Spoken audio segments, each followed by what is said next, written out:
నమస్తే అండి. జై శ్రీరామ్.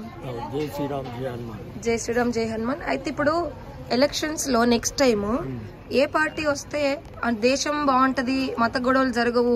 ఇప్పుడు హిందూ గుళ్ళ మీద దాడులు జరుగుతున్నాయి కదా. హిందువులు ఎప్పుడు వేరే అన్యమతస్తుల ప్రార్థనా మందిరాలపైన ఏ దాడులు చేయలేదు. బట్ వీళ్ళ హిందువులపైన దాడులు జరుగుతున్నాయి, హిందూ గుళ్ళపైన దాడులు జరుగుతున్నాయి. మరి జరగొద్దంటే అసలు హిందువులు ఏ పార్టీని ఎన్నుకోవాలంటారు?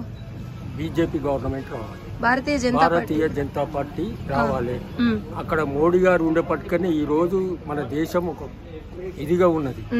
అంతకు ముందు కూడా 14 వరకు దేశం సర్వనాశనం చేసిరు కాంగ్రెస్ గాని ఏది గాని. ఈ 10 ఇప్పుడు 11 ఇయర్స్ లా మన నరేంద్ర మోడీ గారు మస్తు చేస్తున్నాడు. అట్లాంటి మోడీ మనకు పోతే దొరకడు. ఇంకా మా అంటే ఆయన 5 ఇయర్స్ ఉంటే ఎక్కువ అయిపోయాడు.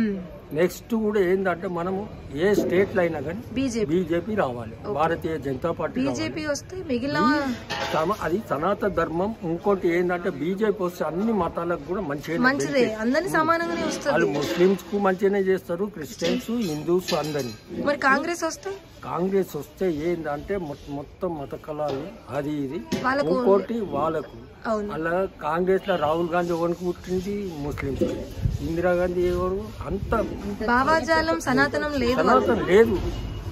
మనకు రావాలమ్మా, బీజేపీ రావాలి. ఇప్పుడు బంగ్లాదేశ్ లో ఆ పరిస్థితులు వచ్చాక ఏమైంది? హిందువులు మైనార్టీ అయిపోయాక ఏమైంది చూసారా? చూసినాము. అందుకే కదా ఇప్పుడు చూడు మన మోడీ గారు పోయి మొత్తం ఇచ్చేసిండాలి, చేసేవాటికి ఇప్పుడు తల వంచిండాలి. సో నెక్స్ట్ మీరు చెప్పేది, మీరు చేసేది బీజేపీనే రావాలని? బీజేపీ రావాలి. ఓకే, బీజేపీ వస్తే మనము పుష్కలంగా ఇట్లా మంచిగా బయట తిరగడానికి కానీ ఉంటాయి, మన గుళ్ళు మన పూజలు అన్ని మంచిగా ఉంటాయి.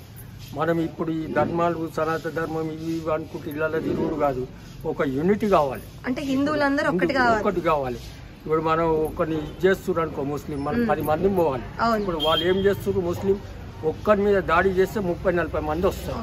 మన దగ్గర ఒకరిని కొడుతున్నారు అంటే మనోడు ఇట్లా వెళ్ళిపోతాడు. అంటే ఐక్యత లేదు, హిందువులలో ఐక్యత లేదు. కానీ ఇప్పటి నుంచైనా కానీ ఐక్యత పాటించాలి. లేదంటే నెక్స్ట్ వాళ్ళు నామరూపం లేకుండా 3-4 ఏళ్ళనే చేసేస్తారు వాళ్ళు. సో ఓకే, మోడీ గారు ఉండాలి. మోడీ గారికి మాట ఏంటంటే 4 ఇయర్స్ ఉంటే ఎక్కువ అయిపోయాయి. నెక్స్ట్ బీజేపీ రావాలంటారు మీ అభిప్రాయం? అభిప్రాయం మంచిది. జై శ్రీరామ్. జై శ్రీరామ్.